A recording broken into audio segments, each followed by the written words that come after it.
जीवन में आने वाले संघर्षों के लिए जब मनुष्य स्वयं को योग्य नहीं मानता, जब उसे अपने ही बल पर विश्वास नहीं रहता, तब वो सद्गुणों को त्याग कर दुर्गुणों को अपनाता है।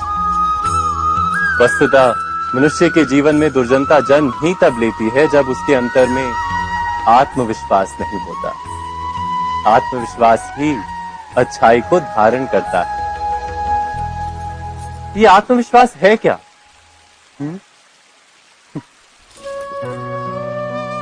जब मनुष्य ये मानता है कि जीवन का संघर्ष उसे दुर्बल बनाता है, तो उसे अपने ऊपर विश्वास नहीं रहता। वो संघर्ष के पार जाने के बदले संघर्ष से छूटने के उपाय ढूंढने लगता है। किंतु जब वो ये समझता है कि ये संघर्ष उसे अधिक शक्तिशाली बनाते हैं, ठीक जैसे व्यायाम करने से देह की शक्ति बढ़ती है, तो प्रत्येक संघर्ष के साथ उसका उत्साह बढ़ता है। अर्थात आत्मविश्वास और कुछ भी नहीं, मन की स्थिति, जीवन को देखने का दृष्टिकोण मात्र है। और जीवन का दृष्टिकोण तो मनुष्य के अपने वश में होता है ना। स्वयं विचार कीजिए।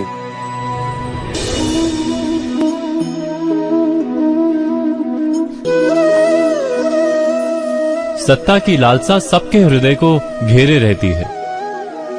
प्रत्येक व्यक्ति अपना एक राष्ट्र निर्मित करने का प्रयत्न अवश्य करता है। फिर वो राष्ट्र कुरु राष्ट्र की भांति बहुत बड़ा हो या फिर अपने परिवार तक सीमित हो, वो सत्ता प्राप्त करने का प्रयास अवश्य करता है। किंतु सत्ता का वास्तविक रूप क्या है? क्या हमने कभी विचार किया है? एक मनुष्य जितने अधिक लोगों के जीवन को प्रभावित कर सके, जितने अधिक लोगों के जीवन की स्वतंत्रता पर अंकुश रख सके, उतनी ही अधिक सत्ता का अनुभव करता है वो। सत्ता का वास्तविक रूप ही है अन्य के जीवन पर स्वयं का प्रभाव। किंतु क्या वास्तविक प्रभाव प्रेम, दया, करुणा और धर्म से निर्मित नहीं होता? जब भी मनुष्य कठोरता और अधर्म से सत्ता प्राप्त करने का प्रयत्न करता है, तब वो दूसरों के हृदय में विरोध अथवा विद्रोह को जन्म देता है। और परिणाम कुछ इस प्रकार। हां, कुछ समय के लिए वो स्वयं को प्रभावी और शक्तिशाली अवश्य पाता है, किंतु वो वास्तविक सत्ता नहीं। यही कारण है कि भृगु और वशिष्ठ जैसे ऋषियों की आज भी पूजा की जाती है, रावण और हिरण्यकश्यप की नहीं। इस पर तो आप विचार अवश्य करें। सत्य कहा ना?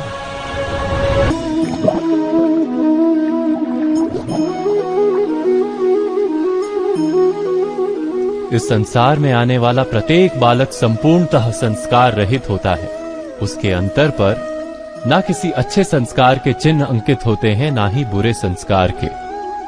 अर्थात जन्म से बालक में ना कोई गुण होता है और ना ही कोई दोष। तो ये दोष अथवा गुण किस प्रकार प्राप्त होते हैं? क्या हमने कभी विचार किया है? जो बात माता पिता के मुख से निरंतर सुनी जाती है, वही बात उनकी संतानों के हृदय का संस्कार बनती है। जैसे किसी गांव में नदी तट तक एक पगडंडी बन जाती है केवल उस मार्ग पर बार बार चलने के कारण। अर्थात माता पिता के हृदय की इच्छाएं उनकी संतानों के हृदय का दोष अथवा गुण बनकर जन्म लेती हैं। क्या ये सत्य नहीं? पर फिर भी जब उनकी संतानों में कोई दोष दिखाई देता है, तो माता पिता आश्चर्य और दुख से भर जाते। माता पिता का हृदय ये प्रश्न करता है कि उनकी संतानों में ये कुसंस्कार आए कहां से? सत्य तो यही है कि माता पिता अपनी संतानों को अनजाने में ही कुसंस्कार के बीज दे देते हैं, जो उनके संतानों की हृदय भूमि पर कुसंस्कार का वृक्ष बनकर उगता है। अर्थात अपनी संतानों को सुसंस्कारी और धर्ममय बनाने की आशा रखने वाले प्रत्येक माता पिता को प्रथम अपने हृदय की इच्छाओं पर अंकुश रखना क्या अनिवार्य नहीं?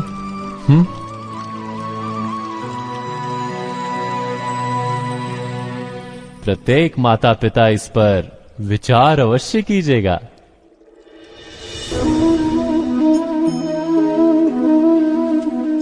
मनुष्य का स्वभाव है कि वो स्वयं को, अपने परिवार को, अपनी संतानों को अधिकतम सुख प्राप्त हो ऐसी इच्छा रखता है।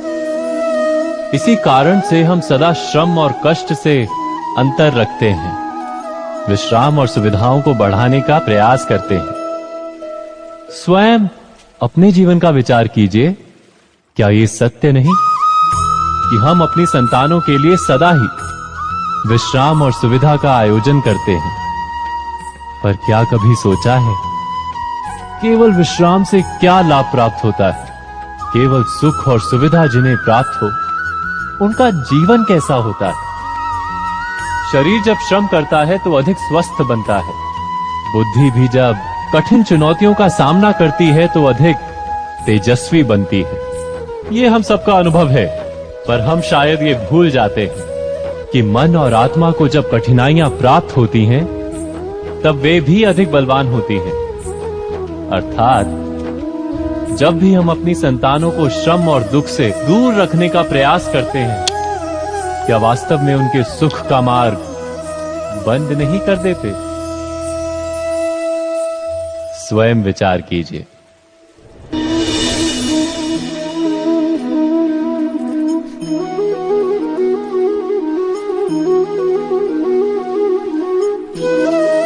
ज्ञान प्राप्ति सदा ही समर्पण से होती है, यह हम सब जानते हैं। किंतु समर्पण का वास्तविक महत्व क्या है? क्या हमने कभी विचार किया? मनुष्य का मन सदा ही ज्ञान प्राप्ति में विभिन्न बाधाओं को उत्पन्न करता है। कभी किसी अन्य विद्यार्थी से ईर्ष्या हो जाती है, कभी पढ़ाए हुए पाठों पर संदेह जन्मता है, और कभी गुरु द्वारा दिया गया दंड मन को अहंकार से भर देता है। नहीं, क्या ऐसा नहीं होता? न जाने कैसे कैसे विचार मन को भटकाते हैं, और मन की इसी अयोग्य स्थिति के कारण हम ज्ञान प्राप्त नहीं कर पाते। मन की योग्य स्थिति केवल समर्पण से निर्मित होती है। समर्पण मनुष्य के अहंकार का नाश करता है। ईर्ष्या, महत्वाकांक्षा आदि भावनाओं को दूर कर हृदय को शांत करता है और मन को एकाग्र करता है। वास्तव में ईश्वर की सृष्टि में ना ज्ञान की मर्यादा है, ना ज्ञानियों की।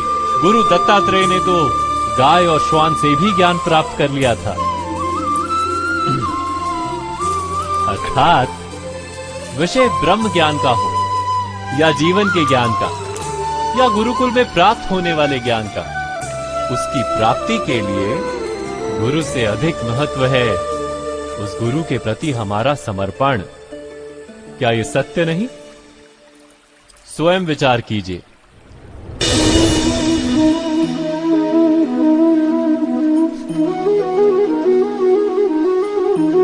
एक ही गुरु के पास शिक्षा प्राप्त करने वाले सारे शिष्य एक समान विद्या प्राप्त नहीं कर पाते। सारे शिष्य गुरु की बातें सुनते हुए अवश्य दिखाई देते हैं, उनकी पूजा करते हुए दिखाई देते हैं, किंतु एक समान विद्या प्राप्त नहीं कर पाते। क्या कभी विचार किया है ऐसा क्यों होता है? सत्य तो यह है कि विद्या प्राप्त ना कर पाने वाले शिष्य समर्पण का दिखावा तो करते हैं, किंतु समर्पण का वास्तविक अर्थ नहीं समझ पाते। गुरु के चरणों में फूल चढ़ाने से अथवा गुरु का आदेश मानने मात्र से क्या समर्पण सिद्ध होता है? नहीं। समर्पण का वास्तविक अर्थ है जब गुरु के प्रति मन में कोई संदेह ना रहे, गुरु के मुख से आदेश निकले उससे पूर्व शिष्य उस कार्य को पूरा कर दे। गुरु के विचारों के साथ शिष्य के विचार एक हो जाए। शिष्य जब तक अपने गुरु में ब्रह्मा, विष्णु, महेश इनके रूप ना देख ले, तब तक उसका समर्पण सत्य नहीं। वास्तव में समर्पण किसी कार्य का नाम नहीं, समर्पण तो हृदय की भावना और मन की स्थिति का नाम है। अर्थात हमारे अज्ञान में क्या दोष केवल हमारे मन का नहीं? स्वयं विचार कीजिए।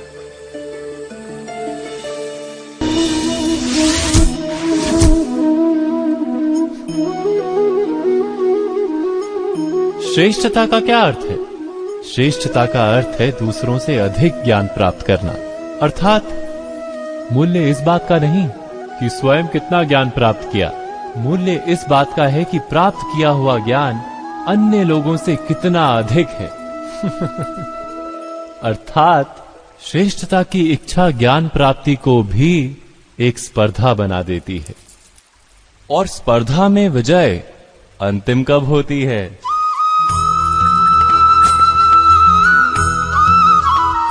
कुछ समय के लिए तो श्रेष्ठ बना जा सकता है, किंतु सदा के लिए कोई श्रेष्ठ नहीं रह पाता। फिर वही असंतोष, पीड़ा और संघर्ष जन्म लेता है। किंतु श्रेष्ठ बनने के बदले यदि उत्तम बनने का प्रयत्न करें तो क्या होगा? उत्तम का अर्थ है कि जितना प्राप्त करने योग्य है वो सब प्राप्त करना, किसी से अधिक पाने की इच्छा से नहीं, मात्र आत्मा की तृप्ति हेतु कुछ प्राप्त करना।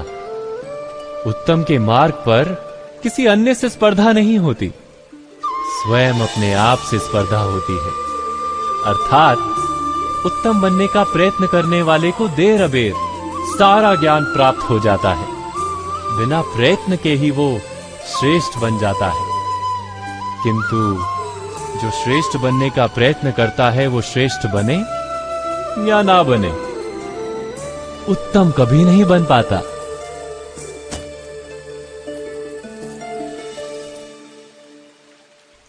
अवश्य कीजिएगा।